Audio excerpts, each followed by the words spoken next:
Что привлекает в составе спирулины? Какими свойствами обладает спирулина? Какие показания к применению спирулины? Кому противопоказано использовать спирулину? Смотрите видео до конца и узнаете, что за вещество спирулина. Перед просмотром видео хотим всех поприветствовать и пригласить подписаться на канал, чтобы не пропускать наших новых видеосюжетов. Наверное, не все, но все же многие слышали о такой биологически активной добавке, как спирулина. Спирулина – это цианобактерии, сине-зеленые водоросли, обитающие в воде. Они могут одинаково хорошо себя чувствовать как в пресной, так и в соленой воде. Для их существования необходимо тепло и солнечный свет. Что привлекает в составе спирулины? Спирулина содержит большое количество активных веществ, оказывающих положительное воздействие на организм человека. Ее полезные свойства распространяются на большинство органов и систем. Она положительно воздействует на выработку иммунитета, улучшает работу головного мозга, способствует очищению. В составе спирулины содержатся аминокислоты, идущие на построение клеток, антител, гормонов и участвующие в других биохимических реакциях.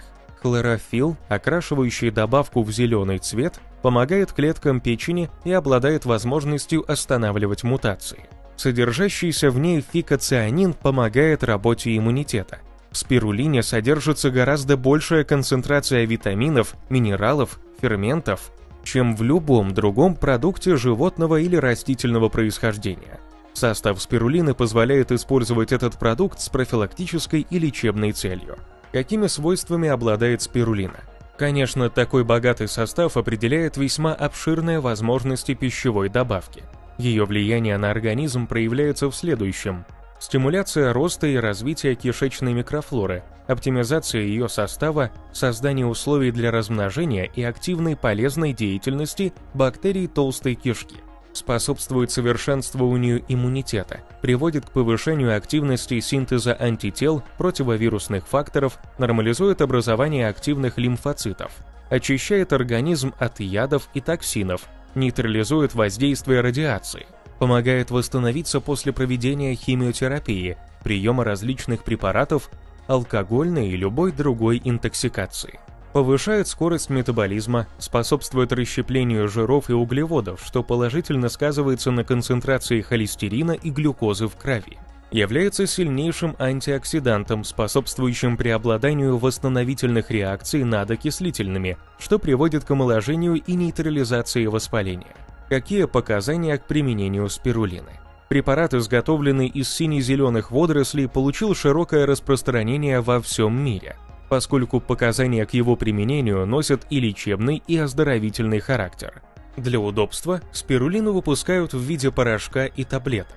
Таблетки являются наиболее удобной формой использования вещества, а порошок можно добавлять в различные блюда, смешивать с молочными продуктами и соком. Показания к использованию спирулины следующие: профилактика респираторных сезонных инфекций, заболевания крови, особенно все виды анемии, а также болезни, протекающие с избыточным количеством или с недостаточным числом лейкоцитов.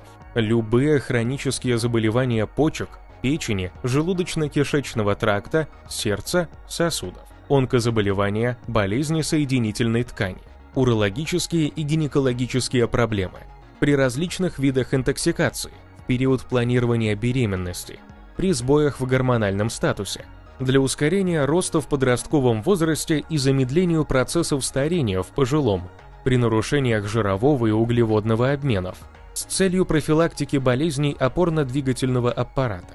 Если выражена склонность к различного рода аллергиям, кожным заболеваниям, с целью повышения умственной активности, мышечной силы, спирулина признана самой эффективной пищевой добавкой во всем мире. Однако даже у этого средства есть свои противопоказания. Кому противопоказано использовать спирулину?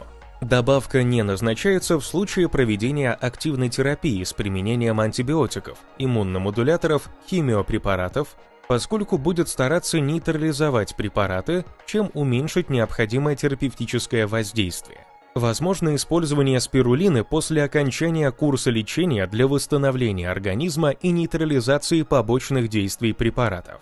Не стоит использовать при наличии камней в желчном пузыре или почках, поскольку способно вызвать движение конкрементов, камней. В редких случаях возможно развитие индивидуальной непереносимости, что потребует полной отмены препарата. Однако аллергия и непереносимость развиваются очень редко. Поэтому стоит обратить внимание на это вещество. Можно попробовать его действие, ведь хочется избавиться от загрязнения организма и продлить молодость.